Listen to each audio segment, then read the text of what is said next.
नमस्कार, आप जुड़ चुके हैं न्यू इंडिया के साथ। मैं हूं गोपाल झा।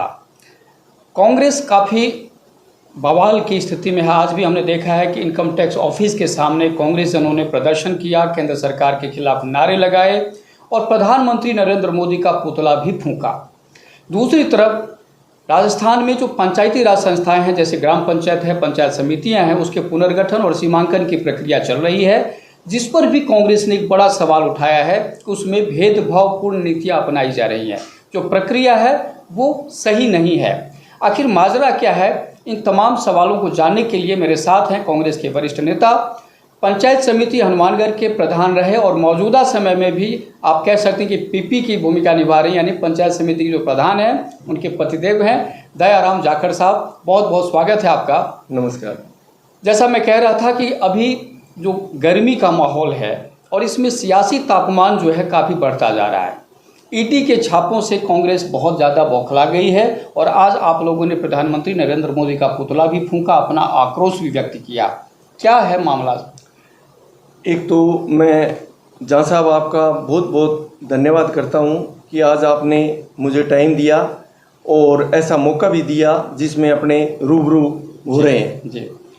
आज हमने यहाँ पर इनकम टैक्स ऑफिस के आगे जो नरेंद्र मोदी जी हमारे प्रधानमंत्री हैं या भाजपा सरकार है, उनकी गलत नीतियों के कारण ईडी के छापे मारे जा रहे हैं। ईडी का दुरुपयोग करके भी देखो, आज़ादी से पहले एक अखबार जो आम जनता के लिए निकाला गया था और उसको लोगों को जागरूक करने के लिए ऐसा अखबार था, और अखबार की ऐसी दशा थी, उनके कर्मचारियों को देने के लिए पैसे नहीं थे। उस समय के अंदर कांग्रेस ने जो है आम जनता के हित के लिए 76 करोड़ रुपए जो उनको दिया ताकि उनके स्टाफ की तनख्वाह के बाकी पड़े हुए नेशनल हेराल्ड अखबार था, उसको 76 करोड़ रुपए दिए और 20 करोड़ रुपए उनके यंत्रों के लिए दिए ताकि उनका जो है ना आगे वो काम चला सके।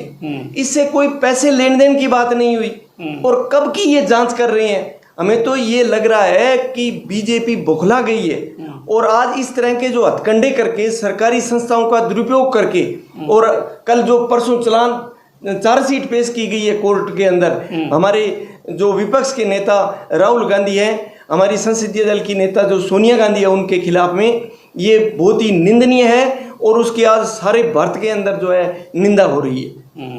दूसरी बात, हमेशा ही इन्होंने जो ऐसी भ्रष्टाचार के नाम लेकर के जो इस तरह से करतूत कर रहे हैं, ये आम जनता में इनकी छवि भाजपा की डाउन हो रही है, वरना ऐसी कोई करने की जरूरत नहीं है।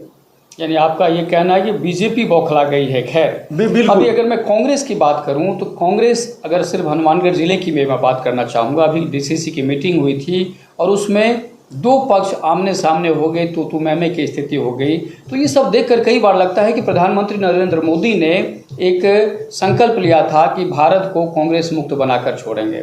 तो जब इस तरह की जो स्थितियां जब हम सब देखते हैं तो लगता है कहीं ना कहीं तो क्या प्रधानमंत्री नरेंद्र मोदी का संकल्प पूरा कर देंगे आप लोग? नहीं, ऐसी बात नहीं है। हमेशा ही कांग्रेस एक ऐसी राष्ट्रीय पार्टी है, हनुमानगढ़ में भी बड़ा अनुशासन के साथ में जो है हमेशा मीटिंग होती है, हमेशा आंदोलन करते हैं, हमेशा कोई भी जनता की जो बात होती है उसको आगे आकर के रखने में हमेशा कांग्रेस आगे खड़ी रहती है। जब मीटिंग के अंदर एक दूसरे के अंदर जो कोई बात है वो पार्टी के अंदर वो फोरम में रखते हैं, कोई लड़ाई झगड़े की बात नहीं है। भी अगर कोई एक आदमी बात अपनी जोश में कह देता है, कोई ठंडे दिमाग से कह देता है, उसको ये बीजेपी वाले उसको हवा देते हैं, कहीं इनमें ये झगड़ा हो गया। इनमें हमारा सर्वसम्मति से बनाया हुआ हमारा जिला अध्यक्ष है सुरेंद्र दादरी जी, बहुत ही एक्टिव आदमी है। हमेशा जो है वो पार्टी के प्रति, कल हम जब कलेक्टर साहब से मिलने का प्रोग्राम था, आज हमारा ये ईडी के खिलाफ यहाँ पर प्रोग्राम था, जब भी कोई हमारा पीसीसी से या एआईसी से कोई प्रोग्राम आता है या हमारी जनता की कोई मांगे होती है, तो तुरंत जो है हमारे डीसीसी के नेतृत्व में सभी एमएलएज, सभी हमारे पीसीसी के सदस्य, सभी ब्लॉक अध्यक्ष, सभी जनप्रतिनिधि, डायरेक्टरगण, जिला परिषद के, पंचायत समिति के सरपंचगण, उनको एक मैसेज मिलता है, फटाक से आते हैं और हमेशा जनता के लिए तत्पर रहते हैं। लड़ाई झगड़े की कोई बात नहीं है।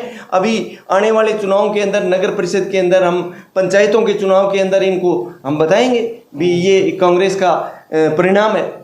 चलिए, मैं कांग्रेस संगठन पे फिर हम कभी चर्चा करेंगे जाकर साहब। फिलहाल अब हम कुछ बात करना चाहेंगे, जैसे पंचायत समिति के आप प्रधान रहे हैं और अभी भी दायित्व निर्वहन कर रही हैं आपकी धर्मपत्नी जी, और पंचायती राज की बहुत अच्छी समझ है आपके पास।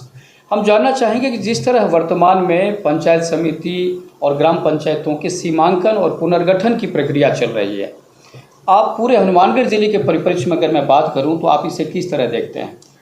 ये सरकार का जो निर्णय है वो बहुत ही जनता के हित के लिए अच्छी बात है। कोई भी अगर पंचायत समिति, ग्राम पंचायतों का नवसर्जित होना, पंचायत समिति का नवसर्जित होना, ये जनता के लिए बहुत अच्छी बात है। हमारे पूर्व कांग्रेस सरकार, हमारे मुख्यमंत्री अशोक जी गहलोत ने पिछली दफा भी पंचायतों का पुनर्गठन किया गया था। हमारे यहाँ हनुमानगढ़ पंचायत समिति के अंदर पहले जो 34 पंचायतें थी, 33 पंचायतें थी, 8 नई पंचायतें बनके 41 पंचायतें हुई थी। और अब फिर जो सरकार ने इस पे फैसला लिया है कि भी ग्राम पंचायतों का और पंचायत समिति का पुनर्गठन करना है, तो ये एक बहुत अच्छी बात है। परंतु अधिकारी जो है यहाँ इसका दुरुपयोग करके, ये जनप्रतिनिधि जो भाजपा के जनप्रतिनिधियों की वजह से जो है दबाव में आकर के और ये कुछ गलत काम कर रहे हैं, वो जनता सहन नहीं करेगी। जिस ढंग से आपको मैं बताऊं, हमारी हनुमानगढ़ पंचायत समिति है, हनुमानगढ़ पंचायत समिति में 41 ग्राम पंचायतें थी। 4 ग्राम पंचायतें हमारी नगर परिषद में शामिल हो गई, जैसे कोल्ला है, 2 KNJ है, सतीपुरा, ज्वाला सिंहवाड़ा, ये साथ में लगती थी, उसमें शामिल हो गई। अच्छी बात है, नगर परिषद में आ गई। बाकी 37 ग्राम पंचायतें रह गई। 37 ग्राम पंचायतों के अंदर 22 ग्राम पंचायतों को हनुमानगढ़ टाउन पंचायत समिति में रख दिया, जो हमारे पुनर्गठन हुआ है उस पंचायत समिति का, और उसमें 5 ग्राम पंचायतें नई शामिल कर दी। उसके अंदर 19 LLW और हमारी जो है जोरावरपुरा, हमारे नंदराम की ढाणी और हरिपुरा, ये पंचायतें जो हैं 5 पंचायतें हमें नई और बन गई। तो उससे हमारी 27 ग्राम पंचायतें हनुमानगढ़ टाउन पंचायत समिति में होगी। इन्होंने इसी तरह से जंक्शन पंचायत समिति के अंदर हमारी पंचायत समिति की 15 ग्राम पंचायतें जो है वो रह गई। 8 ग्राम पंचायतें हमारी 5 पुरानी डबली की और 3 नई जो पंचायतें बनी, वो टोटल जो है 8 आ गई इधर। तो ये 15 और 8 33 बन गई, 23 बन गई, 23 बन गई। 4 हमारी ग्राम पंचायत नई बन गई, जैसे 24 LLWA हमारे ये डालिया बन गई, एक गाड़ू बन गई, एक चिश्तियाँ बन गई। तो 4 पंचायतें ये बनने से 27 पंचायतें होंगी। अब इन अधिकारियों को पता नहीं किस चीज का दबाव था इनके ऊपर, इन्होंने श्रीनगर को पंचायत समिति को, ग्राम पंचायत को, और 31 SSW जो हमारी गग्गर नदी की दक्षिण साइड की पंचायत है, उसको जंक्शन पंचायत समिति में शामिल कर दिया। जबकि उनके पास की हमारे जो गग्गर बेल्ट है, दक्षिण साइड की एक पंचायत समिति बननी चाहिए थी और उत्तर साइड की एक पंचायत समिति बननी चाहिए थी। ठीक है। तो अगर श्रीनगर यहाँ जंक्शन पंचायत समिति में आएगा तो 17 किलोमीटर उसको चलना पड़ेगा, और अगर 31 SSW की जनता यहाँ पर हनुमानगढ़ पंचायत समिति में आएगी तो 27 किलोमीटर उनको चलना पड़ेगा। जबकि हमारी जो श्रीनगर और 31 SSW की क्रय विक्रय सहकारी समिति टाउन पड़ती है, और उनका कृषि उपज मंडी का ऑफिस भी टाउन पड़ता है, और आना जाना भी उनका टाउन पड़ता है, और इनका रास्ता ही टाउन होकर के जंक्शन आते हैं। तो ये इन्होंने बहुत ही गलत तरीके से किया है। इसी तरह से कई पंचायतों के अंदर जो चक शामिल करने वाली बात थी, वो पास में 1-2 किलोमीटर पास में उन पंचायतों में शामिल नहीं किया, जबकि 6 किलोमीटर जाकर के उन पंचायतों में शामिल किया। ये मतलब बिल्कुल ही गलत बात किया है। दूसरी, राज्य सरकार ने आदेश दिया भी ग्राम पंचायतों का जो रेवेन्यू एरिया है, उस रेवेन्यू एरिया को नहीं तोड़ना। तो कुछ पंचायतों में इन्होंने रेवेन्यू एरिया को भी तोड़ दिया और रेवेन्यू एरिया को तोड़ करके पंचायतें बना दी, जबकि उनको रेवेन्यू एरिया को नहीं तोड़ने से भी पंचायत बन सकती थी। ठीक है। इसलिए आम जनता को, एक परिवार का घर है, ऐसे 50 घर ऐसे निकलेंगे जो उसके अंदर दो पंचायतों में होंगे। एक घर है लेकिन दो पंचायतों में होंगे। बड़ा ऐसा इन्होंने कर दिया। तो इसके लिए हमने जो सारे डीसीसी के अध्यक्ष हमारे दादरी जी से बात की, तो उन्होंने तुरंत प्रभाव से सभी हमारे ब्लॉक अध्यक्षों को, हमारे जो एमएलए साहिबान हैं, हमारे कांग्रेस के प्रत्याशी थे, उनसे बात करके, और कल हमने पूरा उनके ऊपर मनन करके कलेक्टर साहब से मैंने समय लेकर के कलेक्टर साहब को बता के, कलेक्टर साहब ने आश्चर्य प्रकट किया, कभी ये बिल्कुल गलत हो गया, मैं इसको जांच करा के इसको मैं सही कराऊंगा। कलेक्टर साहब ने बड़ी शांति से बात सुनी, हमने उनको सारी एक एक बात उनको बताई भी, ये अगर इस तरह से करोगे तो जनता में माहौल खराब हो जाएगा। यानी आपकी आपत्ति से कलेक्टर सहमत थे? सहमत थे, बिल्कुल सहमत थे। ठीक है। और फिर उनको कहा भी ये किसके कहने से गवर्नमेंट ने कह दिया, गवर्नमेंट ने ये अधिकारियों को थोड़े पावर दिया है, जनप्रतिनिधियों से आपको राय लेनी चाहिए इसमें। तो हमने कलेक्टर साहब से मांग की है कि भी आप अपने स्तर से जिले के जो हमारे एमएलए हैं, एमपी हैं, प्रधान हैं, या आप किसी जो पूर्व अगर कोई ज्ञाता इस तरह से रखता हो, किसी को ज्ञान हो, तो आप उन व्यक्तियों को बुला करके उन बारे में थोड़ा सा चर्चा करनी चाहिए था। तो आम जनता का फैसला है जी, आज किसी को आप थोप थोड़ी सकते हो। तो कलेक्टर साहब ने भी उसमें भी माना भी, हम ये करके और एक ऐसा करेंगे जिससे आम जनता में अच्छे अलग अलग पार्टियों के जो प्रतिनिधि हैं उनको बुला लें। हाँ, बुलाएं, बिल्कुल। जैसे कांग्रेस, बीजेपी, माकपा, भाजपा, जो भी पार्टियां हैं जो चुनाव लड़ती हैं, उन सबको एक बार प्रतिनिधियों को बुलाकर इस पर चर्चा करनी चाहिए। ऐसा कुछ भी नहीं हुआ अभी उन्होंने अपनी मर्जी से सारा, हाँ मर्जी से अभी तक तो जो किया है ना उसके बारे में बता के हैं भी, इससे जनता में जो रोष है, आप अभी आपके पास में अभी प्रस्ताव तैयार किया है आपने, और आप इसकी अच्छी तरह से सुनवाई कर लो, भौगोलिक स्थिति को आप पूरी तरह से देख लो, क्योंकि भौगोलिक स्थिति अगर आप बिगाड़ दोगे तो गलत हो जाएगा, जनसंख्या को अगर बिगाड़ दोगे तो भी गलत हो जाएगा। अब इन्होंने क्या किया, टाउन पंचायत समिति के अंदर जो 2011 की जनगणना ली है, उस जनगणना के अंदर 1,17,552 की जनसंख्या है, और जंक्शन की जो नई पंचायत समिति उन्होंने सर्जित की है, उसके अंदर 1,38,191 की जनसंख्या है।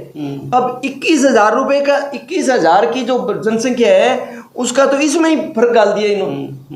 तो हमारा कहने का मतलब, वो दो पंचायतें अगर उधर चली जाएं तो जनसंख्या समान हो जाएंगे।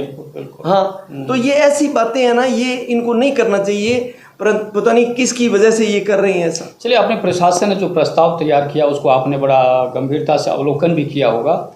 हनुमानगढ़ पंचायत समिति 2 भागों में विभक्त होने वाली है, ये तय हो गया है कि हनुमानगढ़ जिला मुख्यालय पर 2 पंचायत समितियां होंगी, यानी अब 2 प्रधान हमारे पास होंगे।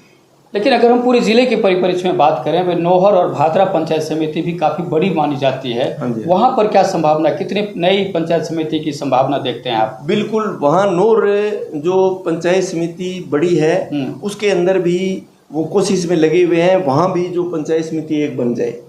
पीलीबंगा के अंदर जैसे पल्लू का नाम आ रहा है, हाँ पल्लू का नाम आ रहा है, वो अच्छा आ रहा है, और उसको बढ़ना चाहिए, क्योंकि गांव का विकास करने के लिए जितने ज्यादा जनप्रतिनिधि होंगे जहाँ साहब उसका परिणाम अच्छा आएगा।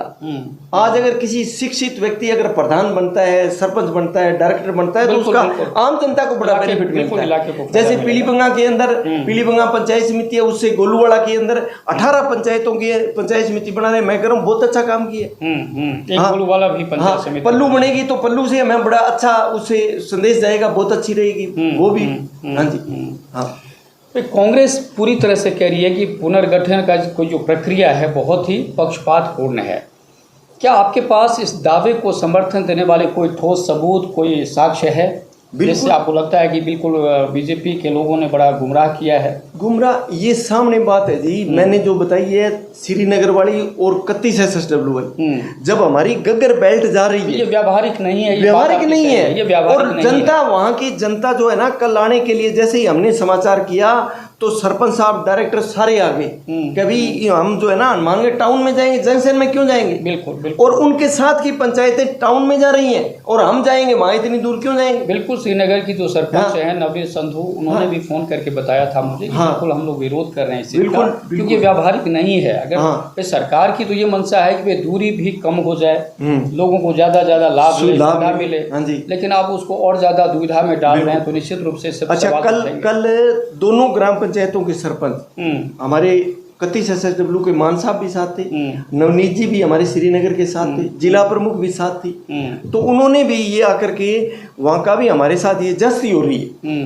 फिर हमने कहा भी जस्ती तो कलेक्टर साहब से मिलेंगे, नहीं होने देंगे। तो कलेक्टर साहब ने बड़ी अच्छी तरह से बात सुनी हमारी और हम आश्वस्त हुए भी ये बिल्कुल जो है उसमें 29 पंचायतें हो जाएंगी, इधर जो है 25 हो जाएंगी, उससे क्या फर्क पड़ेगा, ठीक है, दोनों की समान जनसंख्या हो जाएगी। ये तो कुल मिलाकर इस कांग्रेस इस मुद्दे पर अपनी क्या रणनीति बना रही है? प्रशासनिक रूप से कोई आंदोलन, कोई जन सुनवाई, कोई जन जागरण, क्या एजेंडा रहेगा कांग्रेस के पास? अभी हमारे पास समय है, हमने सब हमारे कार्यकर्ताओं को कह दिया भी कोई आपको आपत्ति है तो आप अपने जिला कलेक्टर साहब को दे दें, हमारे जिला अध्यक्ष जी उनको दे दें। अगर इस तरह से आप दे दोगे, हम प्रशासन से कहेंगे।